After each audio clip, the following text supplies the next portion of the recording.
courage. Sans le courage, il y a des choses qu'on ne fera jamais. En fait, il n'y a pas de foi sans courage.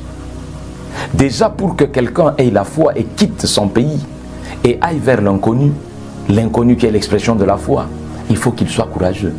Sans courage, il n'y a pas d'homme de foi. Il est presque impossible de parler de la foi sans courage. Et aujourd'hui, j'aimerais te rappeler deux choses. Il y a deux personnages. David, le jeune David. Il est parfois très désagréable de penser que David avait 7 frères devant lui. Mais qu'est-ce qu'il peut faire que celui qui a 7 frères devant lui soit celui qu'on ait choisi pour pouvoir garder les brebis de son père dans une contrée où il était reconnu qu'il y avait des ours et qu'il y avait des lions? Ça, c'est extraordinaire. Mais Dieu fait chaque chose bonne en son temps, comme je le disais toujours. Ce qu'il fait, quand ça te dépasse, c'est pour te dire que tu ne te connais pas et tu veux découvrir une autre dimension de ce que tu es. Alors le courage, il faut l'avoir pour accepter.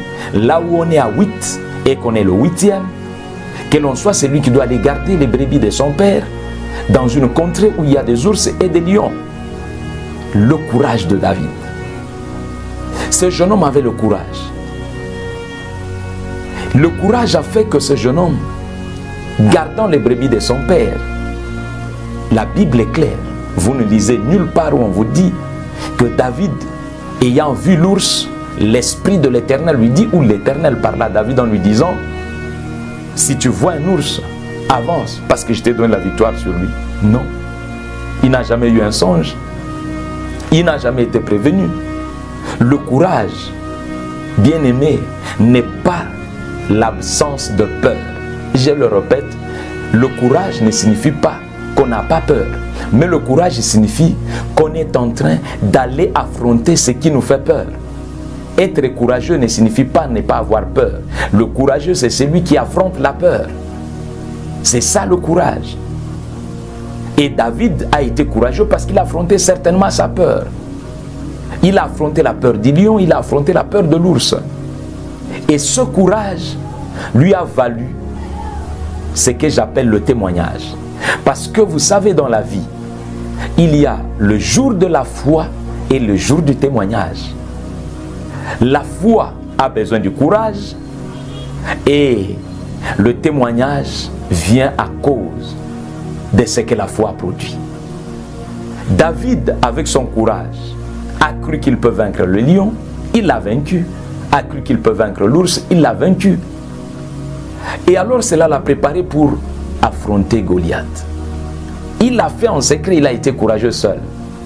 Mais maintenant, il fallait qu'il démontre son courage en public. Comment vous pouvez imaginer qu'un jeune homme vienne et trouve des personnes qualifiées sur le champ de bataille, en train de crier, de courir ça et là, et qu'ils leur disent: soyez calmes, moi je veux combattre. Ça, c'est le courage. Mais pourquoi David prend courage à ce niveau-là? Il va le leur expliquer cette fois-là. Il dit: maintenant je n'y vais pas par la foi, mais j'y vais parce qu'un jour le courage m'avait donné la possibilité à ce que ma foi s'organise pour gagner. Et aujourd'hui, je vous dis, cet homme ne vaut rien face à l'ours. Cet homme ne vaut rien face au lion. Et donc je peux aller contre lui. Le courage a donné à David de devenir un homme célèbre. Les femmes ont commencé à chanter pour lui. C'est le courage. Lui qui avait l'habitude de chanter pour les autres, il jouait de sa harpe. C'était un très bon chanteur. C'est comme ça que sa vie se termine. Il dit: chantre d'Israël. Mais il y a eu un temps où on a chanté pour lui. Parce qu'il a utilisé son courage. Face au combat, on n'a pas simplement besoin de sa force, mais on a d'abord besoin du courage. La force sans courage ne peut pas produire des résultats. C'est pourquoi le trône appartient à ceux qui acceptent le combat et donc aux courageux.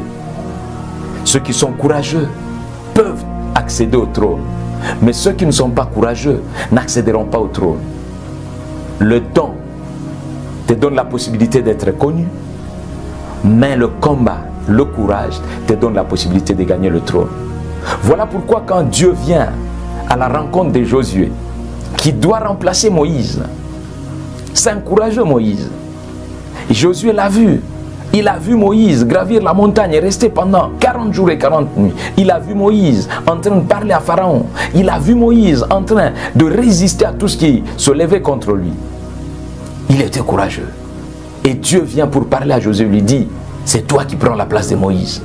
Josué certainement tremblait comme une feuille morte. Il se disait, mais comment sera-ce possible, moi remplacer ce grand homme? Alors Dieu a compris le problème de Josué. Ce n'était pas les capacités. Mais Dieu lui dit, prends courage. Bien-aimé, la deuxième chose que je voudrais te dire, le courage, Dieu ne donne pas. Dieu ne donne pas le courage, mais c'est toi qui dois prendre le courage. Le courage est du ressort de l'homme. Et Dieu va pouvoir utiliser ton courage pour te faire accéder à l'inaccessible. Il y a l'inaccessible devant toi, mais c'est ton courage qui peut te le confier. Dieu dit à Josué, prends courage et agis. Et quand Josué a pris son courage, il a agi, nous savons tous qu'il a fait entrer le peuple dans la terre promise. Que Dieu te bénisse. Prends courage, relève-toi. Ne crains pas ce que tu crains. Ne crains pas. Avance. Que ce qui te fait peur devienne ce qui te donnera la force d'aller loin. Que ce qui est en train de te rendre peureux puisse devenir ton prochain combat et que tu gagnes au nom de Jésus. Amen.